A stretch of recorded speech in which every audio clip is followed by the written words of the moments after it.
الحمدللہ رب العالمین۔ اگلی ویڈیو کے ساتھ آپ احباب کے ساتھ موجود ہیں۔ گزارش ہے کہ ہمارے چینل کو فالو کیجئے۔ جناب سیدنا حضرت جابر بن عبداللہ فرماتے ہیں کہ ہم رسول اللہ صلی اللہ علیہ وسلم کے ساتھ ایک غزوے میں شریک ہوئے تو حضور جب قیلولے کا وقت ہوا یعنی دوپہر کا، تو اس وادی میں کانٹے دار درخت بہت تھے۔ پس آپ صلی اللہ علیہ وسلم ایک درخت کے سائے میں تشریف فرما ہوئے اور اپنی تلوار اس کے ساتھ یعنی درخت کے ساتھ لٹکا دی۔ صحابہ کرام بھی سائے کی تلاش میں ادھر ادھر چلے گئے۔ تھوڑی دیر بعد رسول اللہ صلی اللہ علیہ وسلم نے ہمیں بلایا اور ہم خدمت اقدس میں حاضر ہوئے۔ دیکھا ایک اعرابی آپ صلی اللہ علیہ وسلم کے پاس بیٹھا ہوا ہے۔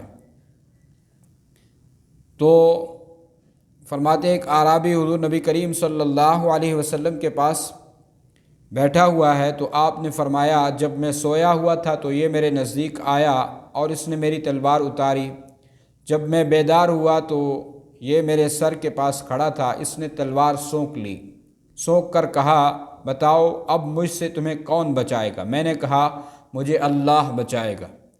پھر تلوار کو نیام میں کر کے یہ بیٹھ گیا جو یہ سامنے موجود ہے۔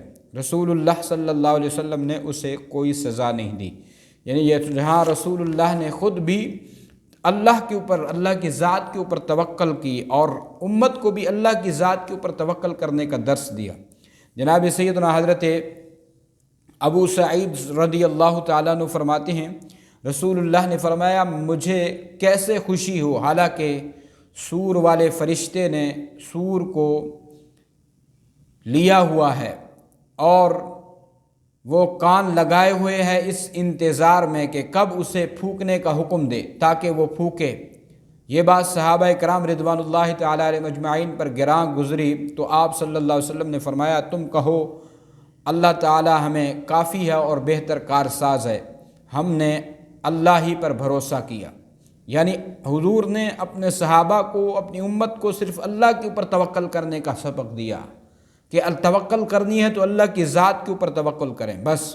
ایک صحابی ایک رسول حضرت انس بن مالک رضی اللہ تعالیٰ عنہ سے روایت ہے، ایک شخص آیا عرض کی یا رسول اللہ صلی اللہ علیہ وسلم کیا میں اونٹ باندھوں اور توکل کروں یا کھول کر توکل کروں؟ میرے رسول انور نور مجسم نے فرمایا باندھ کر اپنے اونٹ کو باندھو اور پھر اللہ کے اوپر توکل کرو، یعنی اللہ ہی کے اوپر توکل کرو، اسباب کو اپناؤ۔